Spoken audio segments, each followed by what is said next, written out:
Hey there, and welcome to True Scary Stories. Before we dive in, don't forget to hit that like button, subscribe to the channel, and drop a comment telling us where you're from and what time you're watching. That helps YouTube know you love creepy stories, and it'll keep sending more your way. Hey everyone. Winter can be beautiful. The snow falling gently, covering everything in white, making the world look peaceful and quiet.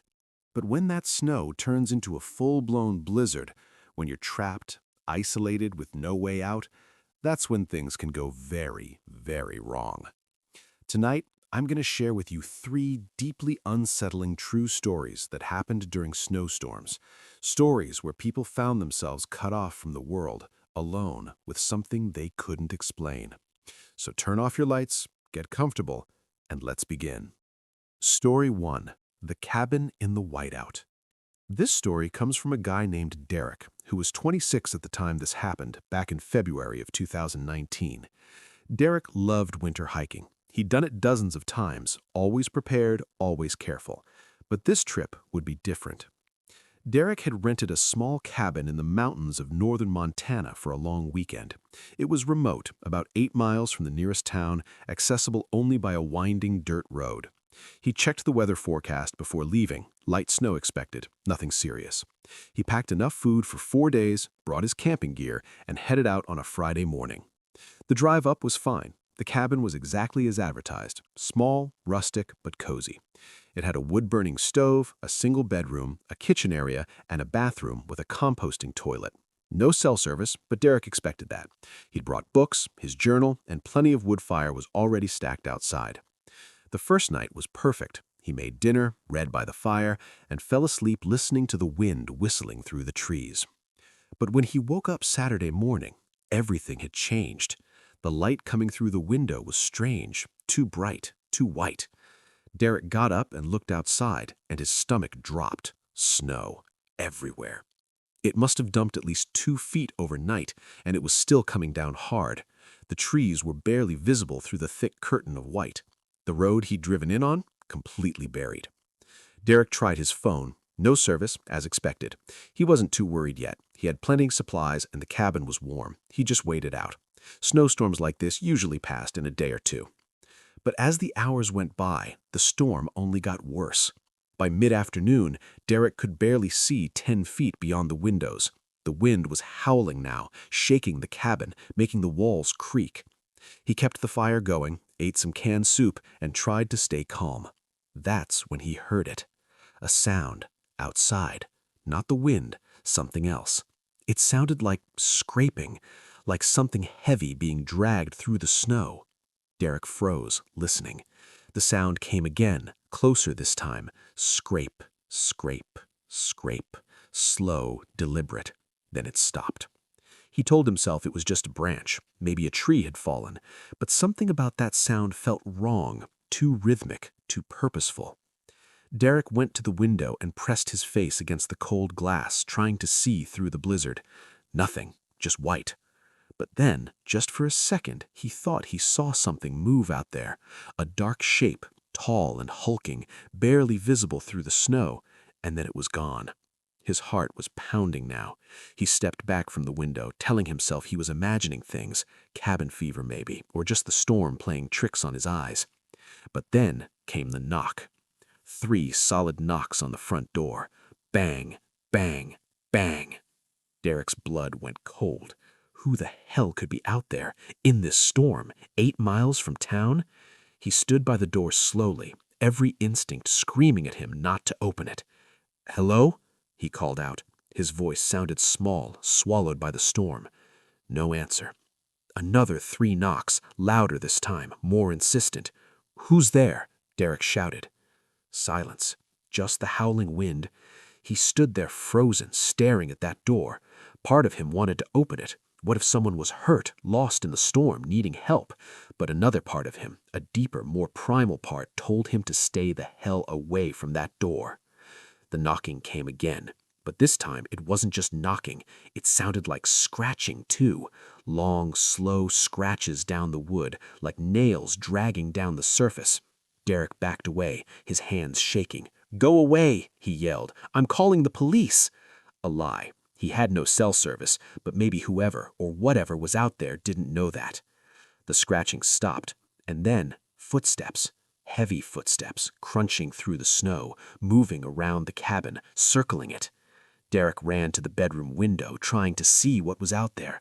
Through the whiteout, he caught glimpses of it again, that dark shape, tall and broad, moving with an unsettling, unnatural gait. It wasn't moving like a person. It was too smooth, too fluid, like it was gliding through the snow rather than walking. And then it stopped, right outside the bedroom window. Derek couldn't see its face, couldn't see any details at all, but he could feel it staring at him through the glass. He jerked back, his breath coming in short, panicked gasps. He grabbed a heavy flashlight from his bag, the closest thing he had to a weapon, and stood in the center of the cabin, listening. The footsteps started again, around the cabin, back to the front door. And then the doorknob started to turn, slowly, testing it. Derek had locked it when he'd come in, thank God, but the knob kept turning, rattling now, more aggressive. Whatever was out there was trying to get in. "Go away!" Derek screamed, his voice cracking. The rattling stopped, and then there was a sound that Derek will never forget. A voice, low, rasping, barely human. It came from right outside the door. "Let me in."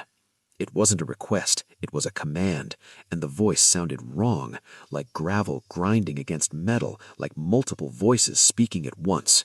Derek didn't respond. He couldn't. His throat had closed up with fear. "It's cold out here." The voice again, closer now, like whoever was speaking had pressed their mouth right against the door. Derek backed away towards the wood stove, holding the flashlight like a club. He was shaking so badly he could barely stand. And then, suddenly, the sound stopped. No more footsteps, no more knocking, no more voice, just the wind and the snow. Derek didn't move for what felt like hours. He just stood there staring at the door, waiting for it to start again. But it didn't. The cabin was silent except for the storm outside. He didn't sleep that night. He kept the fire going, kept all the lights on, and watched the door and windows until the sun came up. When morning finally arrived, the storm had lessened slightly. Derek looked out every window, searching for any sign of what had been out there. And that's when he saw them. Tracks in the snow, leading up to the cabin, circling it, stopping at every window and door. But they weren't normal tracks. They were too large, too deep, and the pattern was all wrong. They didn't look like boot prints or animal prints. They looked like something had been dragged through the snow, but whatever made them had also left long, claw-like marks on either side. And leading away from the cabin, back into the woods, the tracks just stopped, right in the middle of a clearing, like whatever made them had just vanished. Derek packed his things as fast as he could. The road was still snowed in, but he didn't care. He hiked 8 miles through waist-deep snow, carrying his pack, not stopping once until he reached the main road where cell service finally kicked in. He called for help and got picked up by a local plow driver. When Derek told him what happened, the man's face went pale. He said there had been other reports over the years, people staying in remote cabins during storms, hearing things outside, seeing shapes in the snow, but no one ever figured out what it was. Some locals called it the snow walker. They said it only appeared during the worst blizzards when people were isolated and vulnerable. Derek never went back to that cabin.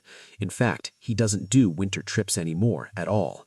Because some things, he says, aren't worth encountering just for the beauty of a snowy landscape. Story 2. The Stranded Car. This next story was sent to me by a woman named Jennifer, and it happened to her and her boyfriend Tyler in January of 2021. They were driving through rural Wyoming, heading back home after visiting Tyler's family for the holidays. The drive should have taken about 6 hours, mostly highway. But about 3 hours in, the weather turned. What had been light flurries became a full blizzard in what seemed like minutes. Visibility dropped to almost zero, and the highway became a sheet of ice. Tyler was driving, going slow, trying to be careful. But then, on a particularly dark stretch of road with nothing around, no houses, no gas stations, no lights, the car started to slide. Tyler tried to correct it, but the wheels couldn't grip the ice. They spun out, sliding sideways off the road and into a shallow ditch. The car jolted to a stop. They were both okay, just shaken up. Tyler tried to reverse out, but the tires just spun uselessly in the snow. They were stuck. "Okay, don't panic," Tyler said, though Jennifer could tell he was nervous. "We'll call for help." They both pulled out their phones. No service. Of course. They sat there for a moment, the reality sinking in. They were stranded on a deserted highway in the middle of a blizzard with no way to call anyone. "Maybe someone will drive by," Jennifer said, trying to stay hopeful. But as the minutes turned into an hour, no one came. The highway was completely empty. The storm had driven everyone else off the roads. Tyler kept the engine running for heat, but Jennifer was worried about carbon monoxide. They cracked a window slightly, letting in the freezing air and the sound of the wind screaming outside. That's when they saw the lights. 2 headlights coming up the highway from behind them, moving slowly through the storm. "Thank God," Tyler said. He flashed the car's hazards and started waving his arms. The vehicle, a large pickup truck, slowed down as it approached. It pulled up alongside them and stopped. Through the swirling snow, Jennifer could see a figure in the driver's seat, but she couldn't make out any details. Tyler rolled down his window. "Hey, we're stuck. Can you give us a pull?" The truck's window rolled down. A man's voice called out, rough and gravelly. "You folks need help." "Yeah, we slid off the road. Do you have a tow strap or something?" There was a pause, a long pause. Then the voice came again. "I can help, but you gotta come with me. It's not safe out here." Tyler glanced at Jennifer. She didn't like the sound of that. "What do you mean? Can't you just pull us out?" "Road's closed up ahead. You won't make it. Storm's getting worse. I got a place nearby. You can wait it out there." Something about the way he said it made Jennifer's skin crawl. She leaned over and whispered to Tyler, "I don't think we should go with him." But Tyler looked at her, then at the storm outside, then at the gas gauge. They were at a quarter tank and they'd already been idling for over an hour. "We might not have a choice," he whispered back. He turned back to the window. "Where's your place?" "Just a few miles up. Farm. Got heat, food, everything you need." Jennifer's gut was screaming at her now. She grabbed Tyler's arm. "Something's wrong," she whispered urgently. "I can feel it." Tyler hesitated. "Sir, can you just call a tow truck for us when you get somewhere with service?" Another long pause. Then the voice changed, colder. "You should come with me, now." It wasn't a suggestion anymore. It was a demand. Tyler's face hardened. "No thanks. We'll be fine." The truck didn't move. The man didn't respond. They just sat there, idling next to each other, the snow falling between them. And then Jennifer saw something that made her blood freeze. The truck's interior light had come on for just a second when the man shifted, and she saw his face, or rather what was wrong with his face. His eyes were wrong, too wide, too dark, and his mouth, it was smiling, but the smile was too big, stretching his face in a way that didn't look human. "Tyler, drive," she said, her voice shaking. "Drive now." "The car's stuck." "Try." Tyler must have heard the terror in her voice because he immediately slammed the car into reverse and floored it. The wheels spun, kicking up snow and ice, but slowly, agonizingly, the car started to move. It rocked back and forth, inching out of the ditch. The truck's engine revved. It was moving now, pulling forward to block them. "Come on, come on." Tyler was gritting his teeth, fighting the steering wheel. With a final lurch, the car broke free, the tires finding traction on the icy road. Tyler shifted into drive and punched the gas. The car fishtailed, but he managed to control it, speeding away from the truck. Jennifer looked in the mirror. The truck was following them, its headlights growing larger, closer. It was gaining. "Tyler, he's coming after us." "I know, I'm trying." The car was going as fast as it could on the icy road, but the truck was bigger, heavier, with better traction.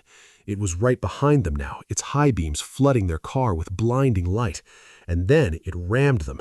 The impact jolted them forward. Jennifer screamed. Tyler fought to keep control as the car swerved wildly. "What the hell is he doing?" Tyler yelled. The truck rammed them again, harder this time. The back window cracked. Jennifer could hear the man laughing now, a horrible, wheezing laugh that somehow carried over the roar of the engines and the storm. Up ahead, Jennifer saw lights, a gas station. There, she pointed. Tyler aimed for it, pushing the car as hard as he could. The truck rammed them one more time, sending them spinning. Tyler turned into the spin, somehow managing to regain control, and they careened into the gas station parking lot. There were people there, 2 other cars, a trucker filling up. Tyler slammed on the brakes and they skidded to a stop right in front of the store entrance. They both looked back at the highway. The truck had stopped at the edge of the parking lot, its headlights pointed at them. It sat there, idling for what felt like forever. And then, slowly, it backed up and disappeared into the storm. Tyler and Jennifer sat there shaking for several minutes before they could even move. The trucker came over, knocking on their window asking if they were okay. They told him everything, about being stranded, about the man in the truck, about being chased. The trucker's face grew serious. He said he'd heard stories about someone doing that, pretending to help stranded motorists during storms. Then, well, no one really knew what happened to the people who went with him, because they never came back. The trucker helped them call a real tow truck, and they waited inside the gas station until it arrived. They never saw that pickup truck again, but Jennifer still has nightmares of those eyes, those too wide, too dark eyes, and that smile that was too big to be human. They never found out who that man was. The police said there had been other reports of a truck matching that description, but they could never track it down. It only appeared during snowstorms on isolated stretches of highway, looking for people who had no other options. Jennifer says she'll never trust a stranger offering help during a storm again, because sometimes, she says, the most dangerous thing in a blizzard isn't the cold or the snow, it's the people who know you're desperate. Story 3. The Snowed-In Apartment. This final story comes from a guy named Colin, and it takes place in Minneapolis in December of 2020. Colin lived alone in a ground-floor apartment in an older building, the kind with thin walls and creaky floors, built probably in the 1950s. There were 4 units in the building: Colin on the ground floor, an elderly couple above him, a single woman on the top floor, and 1 vacant unit right next to Colin's. That vacant unit had been empty for months. The landlord said he was renovating it, but Colin never saw any workers or heard any construction sounds. It just sat there, dark and empty.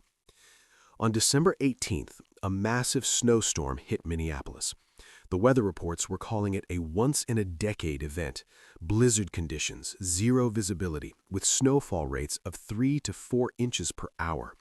The city basically shut down. Roads were impassable, businesses closed, and everyone was told to stay inside. Colin was fine with that. He worked from home anyway, and he'd stocked up on groceries earlier in the week. He settled in, made some hot chocolate, and watched the snow pile up outside his window. By evening, the snow was already knee-deep, and it showed no signs of stopping.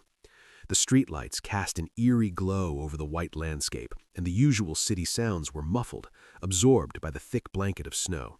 It was peaceful, in a way. Quiet. That night, Colin was in bed, scrolling through his phone, when he heard it. A sound from the vacant apartment next door, like something heavy being dragged across the floor. He paused, listening. The sound came again, a long, slow scraping noise, moving from one end of the apartment to the other. Colin frowned. Maybe the landlord had finally sent someone to work on the place? But in this weather, at 10 o'clock at night?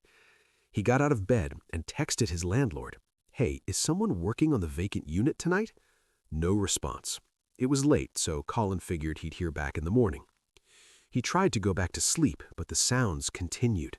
Footsteps, scraping, and then something that made his skin prickle. A low, rhythmic thumping, like someone slowly banging their fist against the wall. Thump, thump, thump. It was coming from the wall right next to Colin's bed.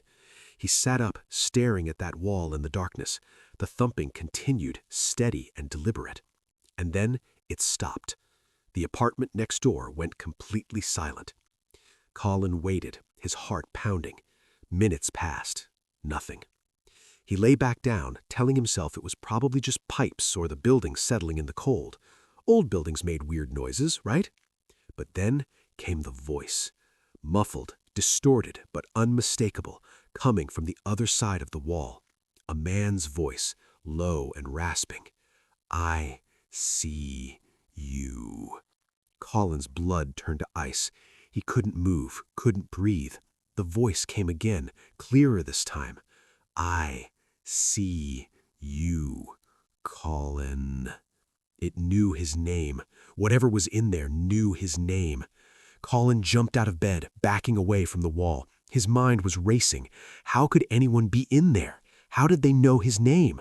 The windows were all sealed from the outside. He checked them himself when it started snowing.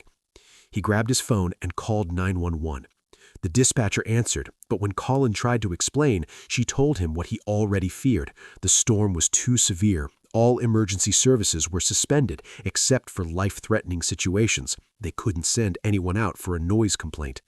But someone's in the vacant apartment next to mine. They're saying my name through the wall. The dispatcher paused. Is your door locked? Yes.